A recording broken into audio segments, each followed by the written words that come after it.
नमस्कार, मैं अशोक कुमार पांडे और स्वागत है आपका टीसीएच पर। आज हमारे साथ डॉक्टर प्रकाश केरे एक बार फिर से हैं, इंटरनेशनल मुद्दों के एक्सपर्ट। दो तीन बहुत इंपॉर्टेंट चीजें हैं। एक तो ये कि हम देख रहे हैं कि इधर पिछले 4-5 सालों से चाइना लगातार आक्रामक हो रहा है। कभी अरुणाचल का नाम बदल देता है, कभी लेह से खबर आती है कि वो कुछ और आगे बढ़ गया है, कभी कुछ। और ये वही वाला टाइम है जिसके पहले बाकायदा चाइना के जो प्रीमियर हैं उनकी झूला झुलाते हुए फोटो आई थी, वगैरह वगैरह। दूसरा ये कि इन सारी स्थितियों के बीच अमेरिका से लेके सारी दुनिया जो है वो कर्ज लेने के लिए चाइना के ऊपर निर्भर हो रही है। जहां ये सारा कुछ चल रहा है, वहां चुनाव के पहले नेहरू बैशिंग एक बार फिर से शुरू हुई और जयशंकर जी ने कह दिया कि नेहरू जी के लिए चाइना फर्स्ट था, इंडिया फर्स्ट नहीं था। जयशंकर जी विद्वान आदमी हैं, जेएनयू से पढ़े लिखे हैं और बड़े डिप्लोमेट रहे हैं, तो उनके कहने का मतलब भी समझना पड़ेगा कि आखिर वो क्या कहना चाह रहे थे। इन सारे मुद्दों पर हम आज डॉक्टर प्रकाश केरे से तफसील में बात करेंगे। बने रहिए हमारे साथ। डॉक्टर साहब नमस्कार। नमस्कार नमस्कार। तो ये नाम बदलने का जो खेल है योगी आदित्यनाथ से, मतलब हम लोगों ने सुना था कि हर चीज का नाम बदल रहे हैं। हमारे अच्छे खासे इलाहाबाद का नाम बदल के प्रयागराज कर दिया, और भी तमाम सारे रोज नाम बदले जाते हैं। लेकिन देश के अंदर नाम बदलना और एक ऐसा इलाका जो हिंदुस्तान की सीमा में है, हिंदुस्तान जिस पर अपना हक जताता है, उस अरुणाचल का सिर्फ प्रदेश का नाम नहीं बदल देना, उसके नदी का, उसके झील का, उसके पहाड़ का नाम बदल देना, और बाकायदा लगातार एक के बाद एक जो न्यूज है वो चाइना की ऑफिशियल एजेंसी की वेबसाइट्स पर आना, और उसके बाद हमारा बहुत, मैं अंग्रेजी का शब्द उपयोग करूं, बहुत मीक सा बयान आना कि नाम बदलने से क्या होता है, अरुणाचल तो हमारा अपना है। और इसके पहले जयशंकर जी कह चुके हैं कि चाइना बड़ी इकॉनमी है, हम उसका मुकाबला कैसे कर सकते हैं। उधर लेह में आप देख रहे हैं कि सोनम वांगचुक लगातार कह रहे हैं कि चाइना बढ़ रहा है, और सोनम वांगचुक 20-21 दिन भूख हड़ताल पे रहे, किसी ने पूछा नहीं तो फिर वो किनारे हो गए। इन सारे मामलों को जोड़कर आप कैसे देखते हैं? तफसील से विस्तार में आपसे जानना चाहते हैं। देखें, एक तो चीन से जो हमारी बाउंड्री लगती है वो करीब 3600 किलोमीटर का पूरा वो रेंज है, जिसको हम लोग वास्तविक नियंत्रण रेखा कहते हैं। वो आपके लद्दाख से लेके अक्साई चीन और वहां तक अरुणाचल तक। लेकिन अगर आप सही से देखें तो हमारी बाउंड्री, जो हमारी इंटरनेशनल बाउंड्री होनी चाहिए चाइना के साथ, उसको नापा जाना चाहिए था जहां पे गिलगित वाला इलाका और चाइना और अफगानिस्तान का जो ट्राई जंक्शन आता है।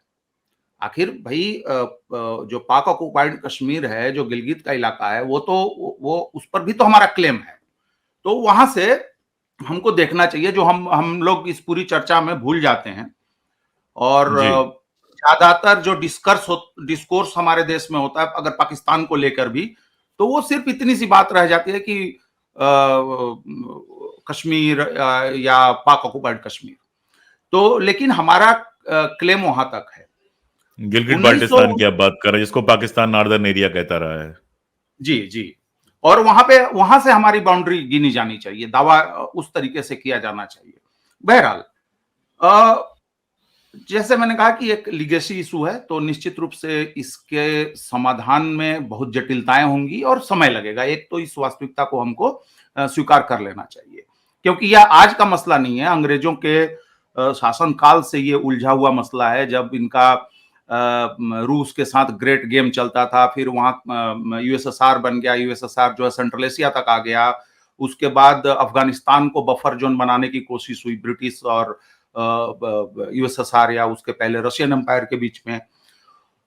उसी समय तिब्बत का ध्यान आया, जब यहाँ पे करजन जो है वो हुआ करते थे वाइसराय, कि हो सकता है कि तिब्बत को आधार बना के यूएसएसआर जो है वो भारत की तरफ बढ़ने की कोशिश कर सकता है या ब्रिटिश एम्पायर को जो है नुकसान पहुंचा सकता है।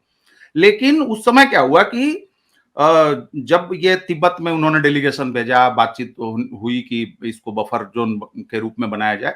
इसी बीच में रूस और ये बात मैं सोवियत संघ बनने से पहले कह रहा हूं, उसी समय इनका ब्रिटेन का और रूस का एक समझौता हो जाता है। और ये पिछली सदी के पहले दशक में होता है, और दूसरा दशक आते आते चीन में, जो भी उस समय हालांकि बहुत ताकतवर एम्पायर नहीं था, उनके अंदर भी विद्रोह चल रहे थे, बहुत सारी लड़ाइयां चल रही थी, बहुत सारे कॉलोनियल ताकतें, कई सारे देश जो है वहां पे मौजूद थे चीन के भीतर। लेकिन चीनियों ने जो है तिब्बत में अपना असर बना लिया। अब ये चीजें चलती रही। फिर आपका अरुणाचल में जो तवांग का हिस्सा है उसको ब्रिटिश, पहले ब्रिटिश ने क्या किया कि उसको तिब्बत के मैप में मिला दिया। फिर उसके बाद उन्होंने अपना वहां पे अपनी चौकियां वगैरह बनाई, तिब्बतियों को बाहर किया। ये सारी चीज चलती रही। अब हम आ जाते हैं 1947 में, एक स्थिति आती है। अब क्या है कि कई तरीके की लाइन है, जैसे अक्साई चीन वाला जॉनसन लाइन, फिर आपका जो काराकोरम, जो गिलगित बाल्टिस्तान वाला जो एरिया है, उस वहां पे जो काराकोरम का जो एरिया है उस पर एक लाइन बनी।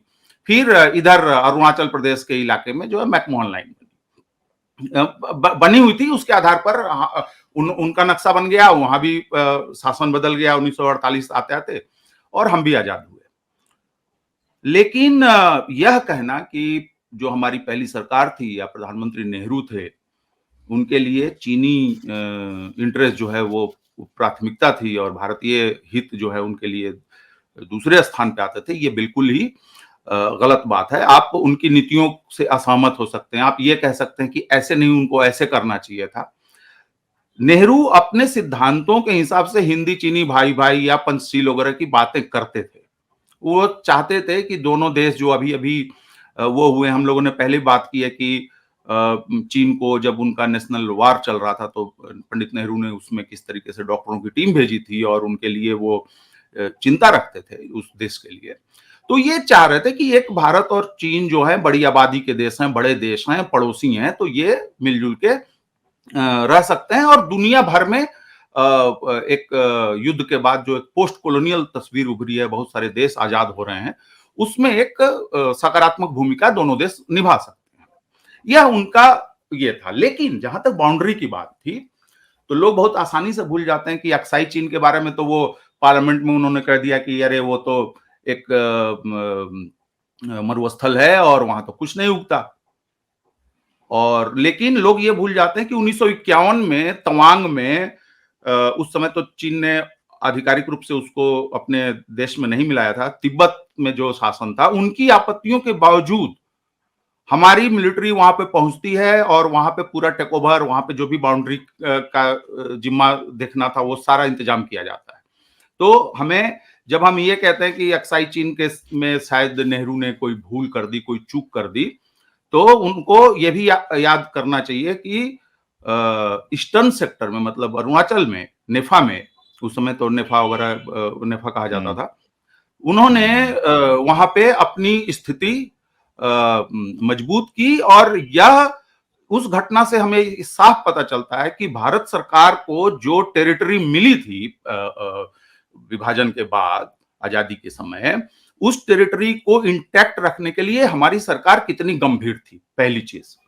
दूसरी चीज मैं इसमें कहूंगा, जयशंकर के बयान के हवाले से, हो सकता है कि चुनावी माहौल है और हर बात में पंडित नेहरू को कोसने की इन लोगों की आदत है, तो हो सकता है कि वो फैक्टर्स काम कर रहे हों और ज्यादा उन्होंने सोचने की कोशिश नहीं की हो या कुछ फैक्ट्स भूल गए हों। 1959 में मैकमोहन लाइन पर एक झगड़ा होता है भारत और चीनी सैनिकों के बीच में। बिल्कुल बिल्कुल। हाँ। और उसी साल 1959 में अक्टूबर के महीने में अक्साई चीन में हमारी पुलिसिंग करने के लिए हमारी टुकड़ी गई हुई थी, उसको चीनियों ने एम्बुश किया था, जिसमें हमारे 9 लोग शहीद हुए थे। तो यह कहना कि पंडित नेहरू चीन से लगी सीमाओं को लेके और भारत के दावों को लेके किसी भी तरीके से वो नॉन सीरियस थे, ये कहना बिल्कुल बकवास की बात है। अब 1959 की बात है तो तिब्बत एनेक्स करता है चाइना और हमारा वो इमीडिएट नेबर हो जाता है, सबसे बड़ा नेबर हो जाता है। सबसे बड़ा नेबर अगर हम थल सेना के हिसाब से देखें तो बांग्लादेश है, जो बहुत बाद में बनेगा। तो अब है कि अभी जो स्थिति है 62 वार के बाद अगर हम देखें, देखिए 62 वार में जो भी हुआ, जैसे भी हुआ, हमारी क्या गलतियां थी, उनकी आक्रामकता क्या थी, ये सब एक अलग बहस का मसला है। लेकिन चीनियों ने उस समय जितनी हमारी जगहें जो हैं वो ऑक्युपाई की थी उस युद्ध के दौरान, वे लोग उससे पीछे गए और युद्ध से पहले जो स्थिति थी उस सीमा तक वो लौट गए, जो 1960 में जो हमारा बॉर्डर का वो हुआ था, जिसमें लाइन ऑफ एक्चुअल कंट्रोल, वास्तविक नियंत्रण रेखा की अवधारणा आई थी, वहां पर वो लौट गए थे। ये पॉजिटिव बात हुई थी। अगर हम वहां से लेके अभी तक देखें तो जो भी डिमार्केशन है, ये जो अलग अलग लाइनें हैं, उस हिसाब से मोटा मोटी वही स्थिति है। 40-50 साल हो गए उस युद्ध के, और बहुत कहीं पे मान लीजिए, कहीं पे हमारा जो दावा है उसमें हमने कुछ एरिया में हम आगे बढ़ गए हों, कुछ एरिया में चीन का जो दावा है वो बढ़ गया हो, कहीं कहीं हुआ होगा। क्योंकि आप देखेंगे कि 62 वार के बाद भी लगातार बीच बीच में कुछ ना कुछ झड़पें वगैरह जो है अलग अलग जगहों पे होती रही हैं। तो एक तो स्थिति यह है। अब अभी की स्थिति के बारे में अगर लद्दाख के लोग, जो आपने वांगचुक का हवाला दिया, कि अगर वहां के लोग ये कह रहे हैं, पहले देखिए एक जमाना था अक्साई चीन के इलाके में हमारे जो पशुपालक होते थे, चरवाहे जो होते थे, वे अपने मवेशियों को लेके वहां पे चराते वगैरह थे और रहते थे। होता क्या था कि बहुत गाहे बगाए कभी कोई चाइनीज पेट्रोल टीम आ गई और उन्होंने 2-4 भेड़ बकरियां जो है वो उठा ले जाते थे, इतना होता था। बाकी हमारे लोग भी जाके करते थे, क्योंकि वहां पे मिलिट्री रखना, वहां पे सब तामझाम रखना बहुत खर्चीला मसला है, चीन के लिए भी और हिंदुस्तान के लिए भी। आप जानते हैं कि पूरा वो दुर्गम एरिया है, पूरा हिमालय। बिल्कुल बिल्कुल। लेकिन चीन ने क्या किया कि उन्होंने अक्साई चीन होते हुए उन्होंने सड़क निकाली जो तिब्बत तक जाती है, सिंजियांग से जोड़ते हुए। तो वो पता भी भारत को बहुत बाद में लगा, और उस सड़क की सुरक्षा के लिए चीनियों की आवाजाही जो है पिछले कुछ समय से ज्यादा बढ़ी है। अक्साई चीन में स्थिति यह है। अब लद्दाख में अगर वहां के लोग कह रहे हैं तो सरकार को इस पर साफ साफ बोलने में, कहने में क्या दिक्कत है कि आपने एक समय बोल दिया कि ना कोई आया है ना कोई आया था। तो जब कोई नहीं आया था, जब कोई नहीं आया है, तो फिर बार बार विदेश मंत्रालय के या विदेश मंत्री के बयानों में यह बात क्यों आ रही है कि अप्रैल 2020 की स्थिति बने सीमा पर तब जो है संबंधों को सामान्य बनाने की दिशा में हम आगे बढ़ेंगे। मतलब ये कि अप्रैल 2020 की स्थिति बिगड़ी है, बहुत सीधा सा मामला है इसका, सीधा सा मामला। और ये सरकार का बयान है, आप जयशंकर का बयान है, ये कोई भी आदमी देख सकता है। तो एक तो आप बताइए कि वह स्टेटस को क्या है। तो मान लीजिए कि यह जवाब आएगा कि हम मिलिट्री प्रेजेंस की बात कर रहे हैं, कि चीन ने जो है बहुत सारे लोगों को, अपनी सैनिक टुकड़ियों को सीमा पे जगह जगह तैनात किया हुआ है। उसके जवाब में हमने भी किया है। फिर एक तो ये हो गया कि जो लद्दाख के लोग कह रहे हैं उस पर स्पष्टीकरण आना चाहिए। दूसरा है कि हम विदेश मंत्री ने अभी कुछ दिन पहले कहा कि एक तो ये मिलिट्री वाली बातचीत चल रही, जो 19-20 चरण की बातचीत हुई है। दूसरा उन्होंने ये कहा कि हम अपने काउंटर पार्ट से, यानी कि चीनी विदेश मंत्री से अलग अलग जगहों पे बैठकें वगैरह होती हैं तो हमारी मुलाकात होती है। तो क्या भारत एक तरफ तो आप कह रहे हैं, खुद कह रहे हैं कि आप विदेश मंत्री से मिलते हैं, और आपको याद होगा कि बीच में पीछे कुछ साल पहले, अभी ये कोरोना के टाइम पे ही, बिना बुलाए वांगी उस समय विदेश मंत्री थे, अभी भी वही विदेश मंत्री हैं, बीच में कुछ समय के लिए एक दूसरे विदेश मंत्री आए थे वहां पे। तो वांगी आए थे दिल्ली, और चूंकि वो अनइनवाइटेड थे और भारत सरकार गलवान को लेके आक्रोश में थी, क्षुब्ध थी, तो उनको ऑफिशियली स्वागत करने के लिए यहां कोई नहीं गया एयरपोर्ट पे। वे आए चाइनीज एम्बेसी में या जहां भी उनको एम्बेसी ने रखा होगा, और फिर अगले दिन इनकी मुलाकात हुई, और प्राइम मिनिस्टर का भी ऑडियंस उनको नहीं मिला था। वो सिर्फ विदेश मंत्री से मिले, बातचीत की और वापिस गए। तो सरकार को यह भी बताना चाहिए कि भाई ये जो चर्चाएं चल रही हैं, क्या इसको गंभीरता से पॉलिटिकल लेवल पे, कूटनीतिक लेवल पे ले जाया जाएगा।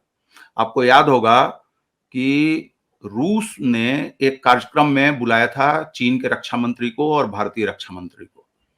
तो उस समय भी कुछ बातचीत हुई होगी, कुछ मुलाकात हुई होगी। तो सरकार हमें डिटेल ना दे अगर कोई चीज बहुत संवेदनशील है या गोपनीय है, या जिस पर कोई फैसला नहीं हुआ, वो सारी डिटेल देने की आवश्यकता नहीं है अभी, लेकिन सरकार बताए कि आप खुद कह रहे हैं कि स्टेटस को होगा तो संबंध नॉर्मल होने की दिशा में बढ़ेंगे। तो आप बताइए कि संबंध नॉर्मल करने के लिए आप क्या कर रहे हैं? एक दूसरा सवाल ये है। तीसरा सवाल ये है, यह जो 30 जगहों के नामकरण की बात चीन ने की है अभी अरुणाचल में, इसके पहले उन्होंने 32 जगहों का किया है, तो टोटल कितना हो गया? 62।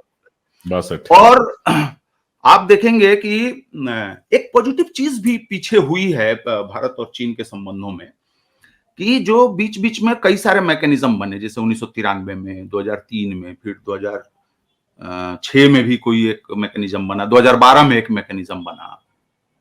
तो ये चीजें कुछ कुछ तो हुई हैं। दूसरा कि सिक्किम पर भी चीन का दावा हुआ करता था एक जमाने में, जब सिक्किम जो है एक रजवाड़ा था और भारत का प्रोटेक्टोरेट, इंदिरा जी ने मिलाया था उसको, बिल्कुल इंदिरा जी ने उसको एनेक्स कराया था 72 में। तो 72 में जब वहां पे क्या कहते हैं, रेफरेंडम, जनमत संग्रह जब हुआ वहां पे, तो जनमत संग्रह में वहां के लोगों ने ओवरवेलमिंगली यह कहा कि हम भारत में विलय चाहते हैं। तो चीन ने उस समय इस रिजल्ट को मानने से मना कर दिया था और उस पूरे प्रक्रिया को उसने मान्यता नहीं दी थी। लेकिन ये मामला 72 का है, तो करीब 30 साल बाद 2003 में जो समझौता होता है, उस समझौते में डिफैक्टो ये एक स्थिति आती है कि हम तिब्बत पर उनके कंट्रोल को स्वीकार कर रहे हैं और वे सिक्किम को भारत का हिस्सा मान रहे हैं। और 2006 में जब उनके प्रधानमंत्री यहाँ आए थे या कोई आयोजन था, उसमें उन्होंने कहा था कि सिक्किम कोई मुद्दा नहीं है हमारे दोनों देशों के बीच। बिल्कुल, हाँ। तो एक हमारे पास टेम्पलेट ऑलरेडी है सिक्किम का लेके, कि उनका दावा था हमने सिक्किम को भारत में, सिक्किम का विलय हुआ और ओवर द इयर्स जो है वहां पे लोग भारत के सपोर्ट में थे और अभी तो बहुत अच्छा खुशहाल राज्य है वो। और अंततः चीन ने उस दावे को पूर्व का लगभग इकलौता शांत स्टेट है और वहां पे टूरिज्म भी खूब फ्लरिश कर रहा है, इंडस्ट्रीज भी खूब फ्लरिश कर रही है। और कई बार तो वो तस्वीरें आती हैं कि लोग कितने वहां पे अनुशासित हैं और कितना सब बिल्कुल कुछ। मैं तो गया हूँ, 2 बार गया हूँ सिक्किम का, और बिल्कुल आपकी बात की गवाही दे सकता हूँ मैं। तो वो उदाहरण हमारे पास है जो कि अरुणाचल पे भी कल को लागू हो सकती है। लेकिन उस प्रोसेस में जिस तरीके का जो भारत सरकार ने, अलग अलग सरकारों ने जो इच्छा शक्ति दिखाई और नरमी भी दिखाई, आप याद करें कि 62 के बाद जो आने जाने का सिलसिला सब कुछ बंद हो गया था और पंडित नेहरू पर्सनली बहुत उस बात से दुखी थे कि चीन ने इस तरीके की हरकत की हमारे साथ। और बाद में तो और भी चीजें होती रही, जैसे ये सिक्किम का भी मसला हुआ, 70s में 2-3 झड़पें भी हुई। लेकिन फिर भी भारतीय नेतृत्व ने 80 के दशक में एक बोल्ड निर्णय लिया और चीन के सरकार ने भी एक सकारात्मकता दिखाई, और वह ऐतिहासिक यात्रा प्रधानमंत्री राजीव गांधी की होती है चीन में। और वह यात्रा आधार बनती है जिसके बाद जो है ये 1992-93 वाला समझौता होता है, जिसको जयशंकर भी कहते हैं कि वो 30 साल, अगर आप गलवान को छोड़ दें तो 30 साल से वो समझौता बहुत अच्छे तरीके से काम कर रहा है। और मैं ये दोष अपने ऊपर नहीं लूंगा कि मैं इस समझौते को तोड़ दूं। तो वो जो राजनीतिक इच्छा शक्ति है, वो जो एक सेकंड में रोकूंगा प्रकाश भाई, कहीं ऐसा तो नहीं हो रहा है कि डोमेस्टिक पॉलिटिक्स के लिए जिस तरह से इंटरनेशनल इश्यूज को यूज किया जा रहा है उसका नुकसान हो रहा है? देखिए यह बात खास तरह की इमेच्योरिटी दिखाई दी है बिल्कुल। और वह सिर्फ चीन के मसले में नहीं हो रहा है, वह पाकिस्तान के मसले में भी हो रहा है, वो अभी कनाडा के मसले में, श्रीलंका के साथ हुआ। तो ये मुझे लगता है, और देखिए एक चीज तो ये है, अभी डेक्कन हेराल्ड में एम्बेसडर भद्र कुमार ने एक लेख लिखा है, ये जो श्रीलंका वाला, ये जो द्वीप वाला मसला, और वो बताइए कितना एक फर्जी मुद्दा उठाया गया, जिसका कि बल्कि वो भारत के हक में, भारत के हित में है वो समझौता। हमारा ज्यादा फायदा है श्रीलंका से उस समझौते से। इसके बारे में इन्होंने लिखा है कि एम्बेसडर भद्र कुमार WTO में भारत के चीफ निगोशिएटर थे, राजदूत रहे हैं और फॉरेन पॉलिसी में काफी उनका योगदान रहा है, खासकर 90 के दशक में। तो उन्होंने लिखा है कि बाबरी मस्जिद गिरी थी तो इस्लामिक देशों में स्वाभाविक रूप से बहुत दुख था, रोष था। तो उसी समय पीवी नरसिंहा राव जो प्रधानमंत्री थे उस समय, उन्होंने एक बड़ा हिम्मत का काम करते हुए ईरान जाने का निर्णय लिया उसी दौरान। तो हुआ कि भाई वो तो ठीक है, ईरान के साथ हम क्या बात करेंगे, कैसे करेंगे, वो संभाल लिया जाएगा, और वो कॉन्फिडेंस बिल्डिंग मेजर जरूरी था उस समय। तो लेकिन विपक्ष इस चीज को अनावश्यक जो है उसमें और ना कुछ करे, इस बात के लिए पीवी नरसिंहा राव ने अपने विदेश मंत्रालय को यह निर्देश दिया कि लाल कृष्ण आडवाणी के यहाँ एक सीनियर अधिकारी जाएगा और उनको इस पूरी यात्रा के बारे में बताएगा, समझाएगा कि क्यों जा रहे हैं, क्यों ये निर्णय लिया गया, ये सब। तो एम्बेसडर भद्र कुमार जो है, जयंत दीक्षित उस समय फॉरेन सेक्रेटरी थे, उन्होंने कहा कि आप जाइए और आडवाणी जी को ब्रीफ करिए। तो ये गए हैं और पहले तो उन्होंने 15 मिनट का टाइम दिया था, लेकिन वो 1 घंटे तक बहुत सी चीजें कहते रहे, बोलते रहे, पूछते रहे, सवाल पूछा उन्होंने, बहुत सारे पॉइंट्स को अंडरलाइन किया। और उसके बाद उन्होंने कहा कि मैं समझ सकता हूं कि प्रधानमंत्री का यह निर्णय जो है वह राष्ट्रीय हित में है और हम लोग इसको बात का बतंगड़ नहीं बनाएंगे। हाँ, कुछ बातें आएंगी तो क्रिटिसिज्म वगैरह होगा, लेकिन आप हमारी तरफ से निश्चिंत रहिए। तो ये जो रेबल राउजिंग जो हम इस गवर्नमेंट में देख रहे हैं, और देखिए चीन के साथ इनका एक और आपको उदाहरण दे रहा हूं, लोग अभी इस बातचीत में कहीं आया नहीं है जिक्र, वो जो ब्रह्मपुत्र नदी आती है हमारे यहाँ, जो अरुणाचल से होते हुए असम और फिर बांग्लादेश चली जाती है और फिर बंगाल की खाड़ी में वो मिल जाती है, वो ऊपर से आती है तिब्बत से। उसके ऊपर चीन ने कुछ साल पहले एक बड़ा डैम बनाना शुरू किया है।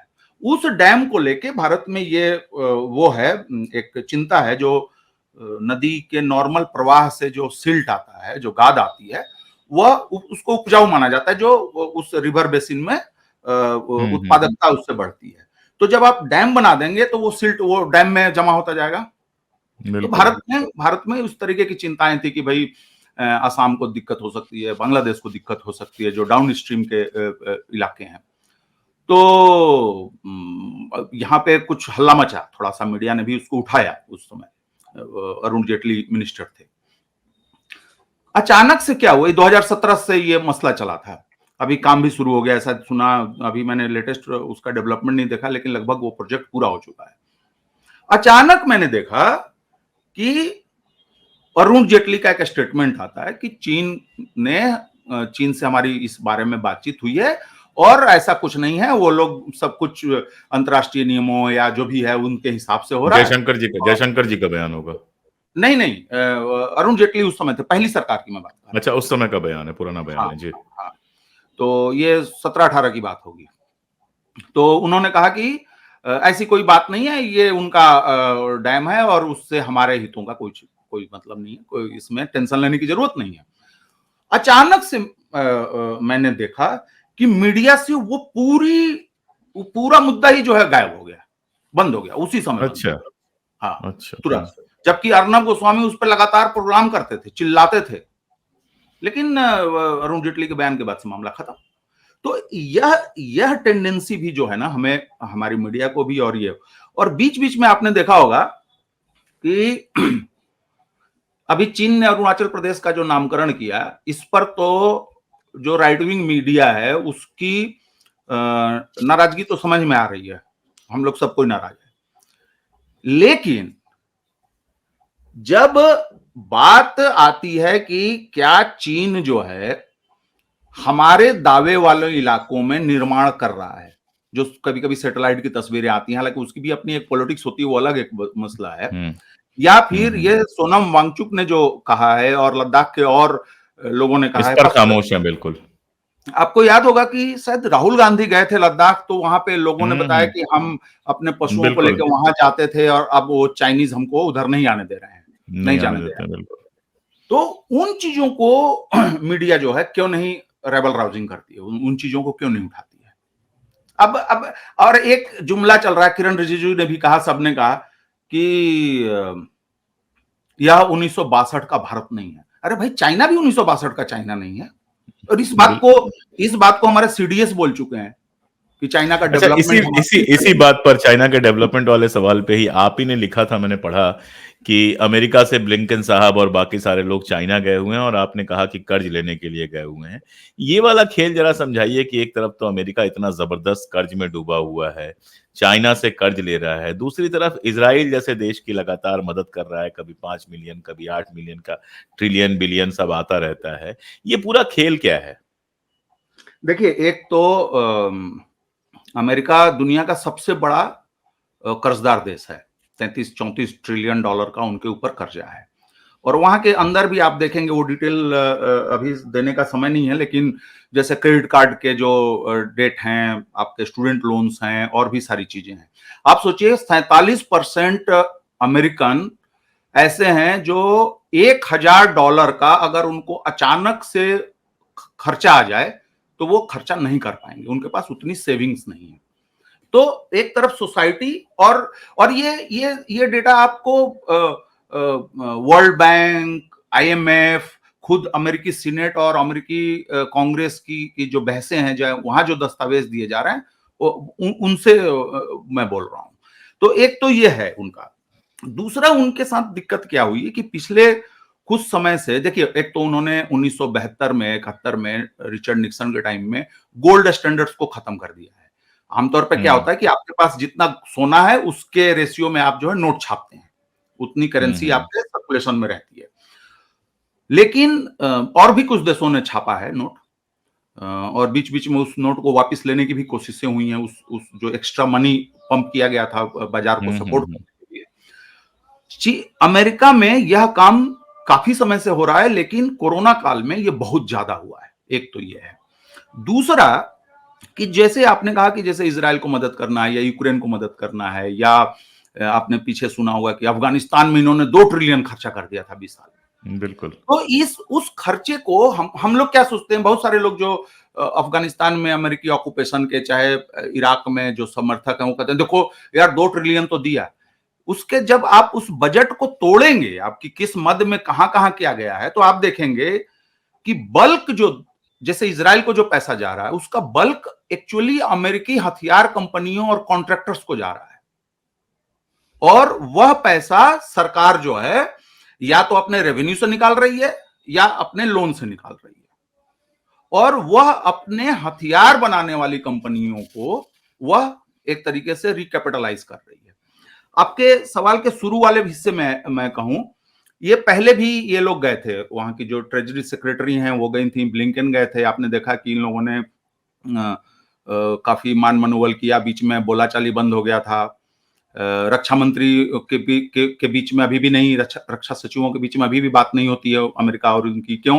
क्योंकि इनको सैंक्शन लिस्ट पे रखा है। तो चीन बोलता है कि जब तक आप सैंक्शन लिस्ट से नहीं हटाओगे, तो अब जब आपने मेरे ऊपर पाबंदी लगाई है तो मैं आपसे क्या बात करूंगा। तो लेकिन आपने देखा कि आइस ब्रेकिंग हुई और शी जिनपिंग और बाइडेन की मुलाकात हुई अमेरिका में। उसके बाद फिर से ये यात्रा हो रही है, और बीच में आपने देखा कि टेक्निकल सेमीकंडक्टर्स को लेके बैन लगे, अभी टिकटॉक का मसला वहां चल रहा है। तो हुआ है क्या, पिछले कई लंबे समय से अमेरिका को फायदा क्या होता है कि चूंकि डॉलर दुनिया की रिजर्व करेंसी है, दुनिया में सबसे ज्यादा वैल्यू उसकी है, ज्यादा ट्रस्ट उसमें है, तो पैसा वो उसी के पास चला जाता है। तो वो कर्जा भी जो ले रहा है और कर्जा भी दे रहा है, तो वो अपने पैसे में ही वो कर रहा है, और उसका ज्यादा जो कर्ज है वो डॉलर में है, जिसको कि वो प्रिंट करके वो चुका सकता है, एक मतलब थियरी के लेवल पे। दूसरी तरफ बाकी देशों को वो डॉलर कमाना पड़ता है, अर्न करना पड़ेगा। अगर हमको अपना कर्जा, जैसे भारत को अगर विदेशी कर्जा चुकाना है, तो पहले मुझे डॉलर कमाना पड़ेगा, और फिर उस कमाई, उस डॉलर को मुझे कर्जे में या ब्याज में मुझे देना पड़ेगा। चीन के साथ इसमें जोड़ लीजिएगा आगे जो आईएमएफ ने अभी सब डेटा वगैरह दिया था भारत के जीडीपी के परसेंटेज के रूप में, उसको भी जोड़ लीजिएगा।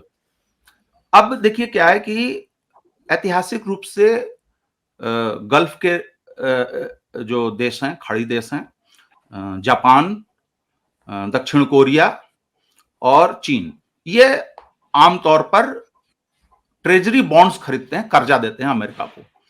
चीन ने क्या किया है पिछले दिनों, ब्रिटेन भी देता है, लेकिन वो ब्रिटेन का भी पैसा नहीं है, वो खाड़ी देशों का ही राउटेड पैसा है। तो चीन ने अभी क्या किया है कि वहां पे जब आप पैसा जो कर्जा दे रहे हैं, तो वो मान लीजिए कि 1%, 1.5% इस तरीके से ब्याज आपको मिल रहा है उस पर। अगर वही पैसा चाइना जो है अफ्रीका में या श्रीलंका में या बांग्लादेश में इन्वेस्ट करेगा, तो 3% भी मिलेगा, तो प्रॉफिट में होगा। और अभी अगर आप जर्मनी की जो स्थिति है अभी, ये खासकर इस युद्ध के बाद, रूस यूक्रेन युद्ध के बाद, तो दुनिया में सिर्फ 3 देश ऐसे हैं, चाइना, जापान और जर्मनी, जिनके पास लिक्विड है, कैश है। और चीन के पास $3 ट्रिलियन का विदेशी मुद्रा भंडार है। और लोग बोलते हैं कि इतना ही पैसा चीन ने जो है वो टैक्स हेवेंस, जो ये क्या बोलते हैं उसको, जो पनामा आइलैंड और वर्जीनिया आइलैंड, मॉरिशस, सेशेल्स, सब में जो पैसे रखे जाते हैं, सेल जो चलता है, तो इतना ही पैसा उसने और भी रखा हुआ है, जो कि वो बताता नहीं है, ऐसा लोगों का आरोप है। तो चीन के पास है, जापान के पास है और जर्मनी के पास है, जो कि अभी जर्मनी मुश्किल में है, तो वो बेल आउट कर नहीं सकता। तो चीन ने क्या किया कि पिछले कुछ समय से उसने अपने अमेरिकी ट्रेजरी बॉन्ड्स को बेचना शुरू कर दिया। तो अब तो क्यों, और बेच के वो बोल रहा है कि भाई 1% ब्याज पे मैं क्या करूंगा, वो दूसरे देशों में लगा रहा है पैसा।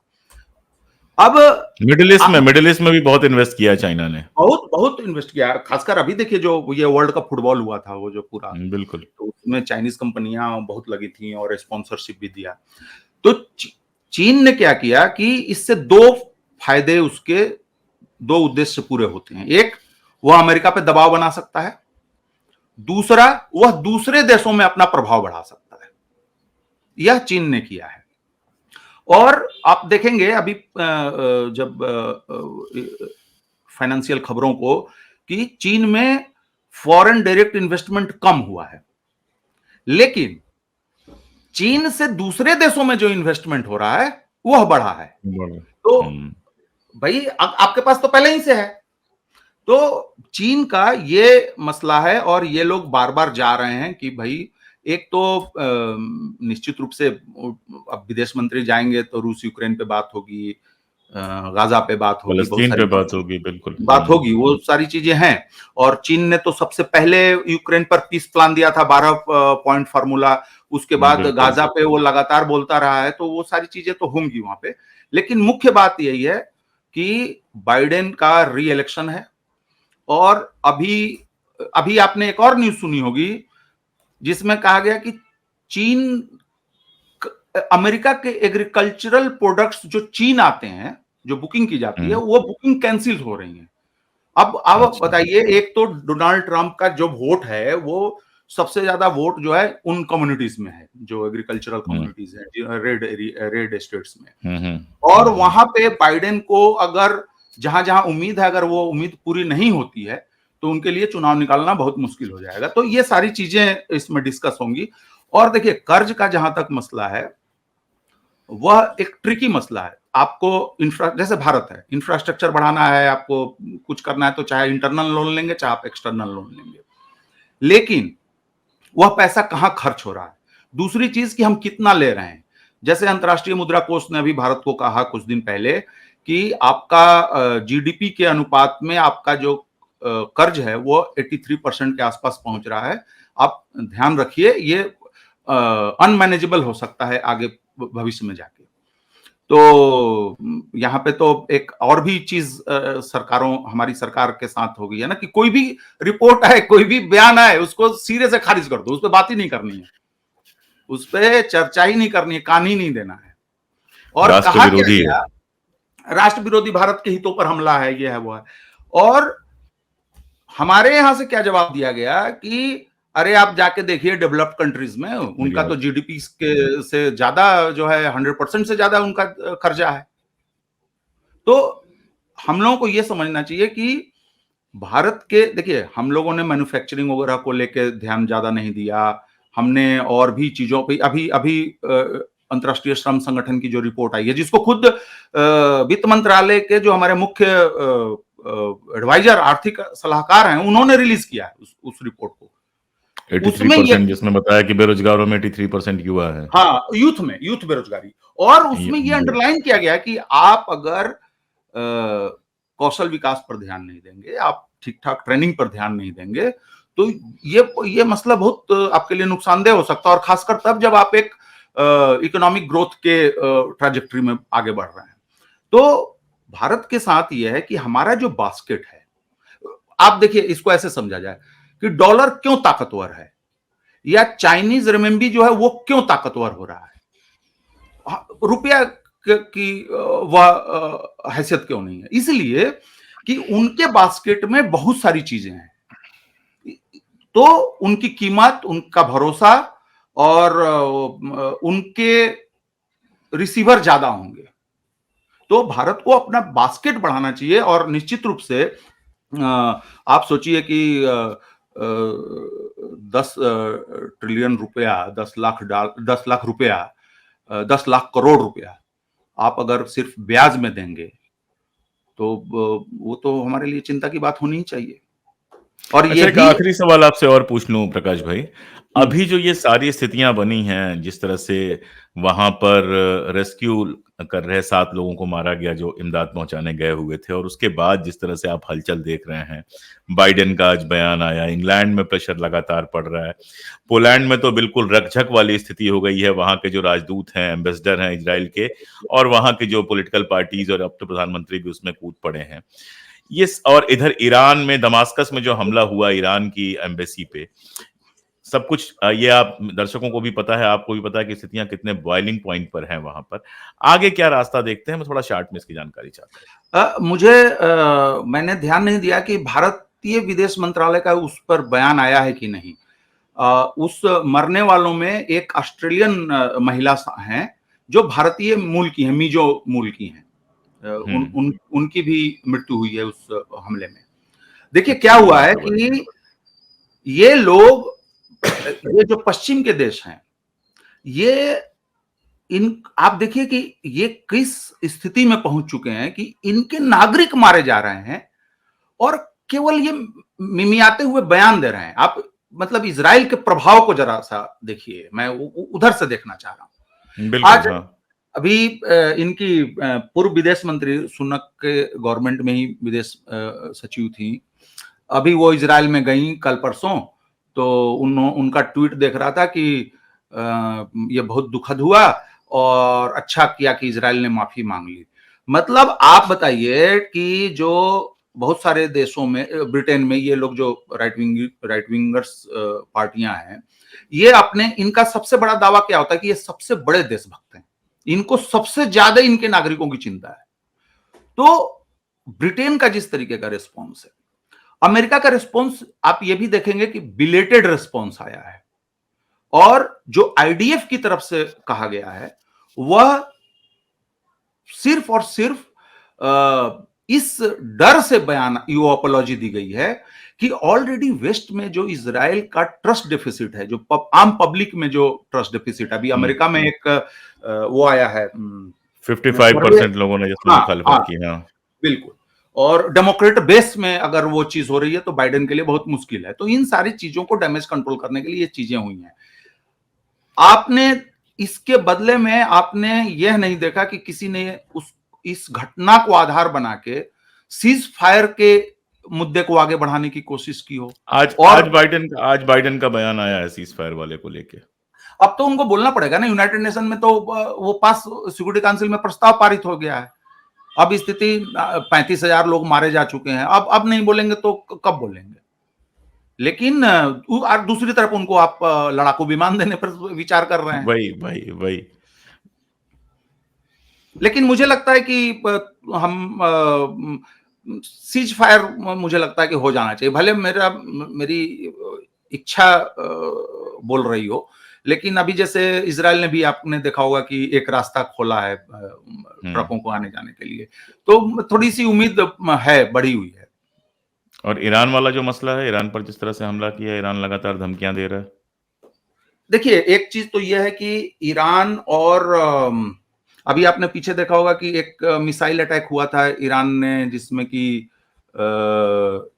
इराक में और सीरिया में हमले किए थे, जिसमें कि मोसाद के एजेंट्स को और उन सपोर्टरों को बिल्कुल मारने का बिल्कुल। दावा किया गया था, और उसी समय उसने पाकिस्तान में भी एक्शन किया था।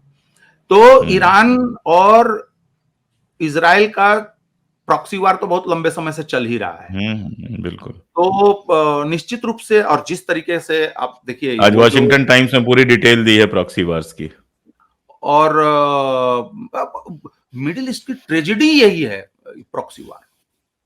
मिडिल ईस्ट की आज की नहीं, बहुत जमाने से जो है वहां ये सब, एक बड़ा बढ़िया कार्टून आता है, कभी मुझे मिलेगा तो मैं आपको वो दिखाऊंगा, बहुत पुराना कार्टून है लेकिन बीच बीच में वो सोशल मीडिया पे वायरल होता है, कि तमाम अरब देश, टर्की, इजिप्शियन, ये सारे नेता खड़े हैं और सब एक दूसरे से हाथ मिलाए मिलाए हुए हैं, और सबने पीछे जो है खंजर ऐसे रखा हुआ है। बिल्कुल, वो देखा है मैंने भी। तो वो ट्रेजेडी उस जगह की है। और मुझे लगता है कि देखिए, अब आप इस पूरे संघर्ष को, जो गाजा से शुरू हुआ है, आप इसको बहुत जल्दी बुझता हुआ नहीं देखेंगे। इसके अलग, और ऑलरेडी आप देख रहे हैं ना, 3-4 मोर्चों पे तो कुछ ना कुछ तो हो ही रहा है ना। बिल्कुल बिल्कुल बिल्कुल। और युद्ध का सीरिया, मतलब क्या होता है? Yemen, Lebanon. हाँ, सब जगह हो रहा है। और इस वारफेयर में एक और चीज है, बदला लेने का मसला होता है। वो भी बदला लेंगे, उन्होंने 2 मार दिए तो फिर इधर से भी 2-4 ये मारने की कोशिश करेंगे। तो ये सिलसिला थमने वाला नहीं है, और खासकर तब जब ऑलरेडी आप एक बहुत बड़ा शीत युद्ध टाइप का, हॉट हॉट युद्ध भी हो रहा है। ये यूक्रेन में हो रहा क्या है, वो तो हॉट वार ही है। और अभी आपने देखा होगा कि नाटो ने कहा है कि हम लोगों को एक फंड बनाना है, जुलाई में शायद उसकी घोषणा होने वाली है। वो फंड होगा, परमानेंट फंड होगा, जो यूक्रेन को जो है उसमें से पैसा जाएगा।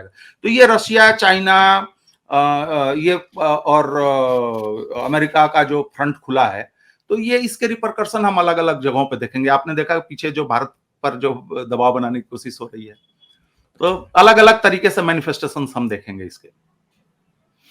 तो इस हफ्ते दुनिया में तमाम सारी घटनाएं हुई, और जो खास खास घटनाएं थी उस पर हमने प्रकाश भाई से बात की। हम सब चाहते हैं कि मिडिल ईस्ट में शांति हो। चाहते तो हम ये हैं कि यूक्रेन और रशिया के बीच भी शांति हो जाए, और चाहते हम ये भी हैं कि हिंदुस्तान में जो हमारी पॉलिटिकल लीडरशिप है वो इंटरनेशनल इश्यूज को लोकल इश्यूज के लिए, लोकल चुनाव के लिए ऐसा इस्तेमाल ना करे कि बने बनाए रिश्ते बर्बाद हो जाए। लेकिन हमारे आपके चाहने से क्या होगा, करना तो उन्हें ही है जिनके पास पावर है, जो हुक्मरान है। आगे भी इस तरह की घटनाओं पे हम लगातार प्रकाश भाई से बात करते रहेंगे। बने रहिए हमारे साथ। बहुत शुक्रिया, बहुत शुक्रिया प्रकाश भाई।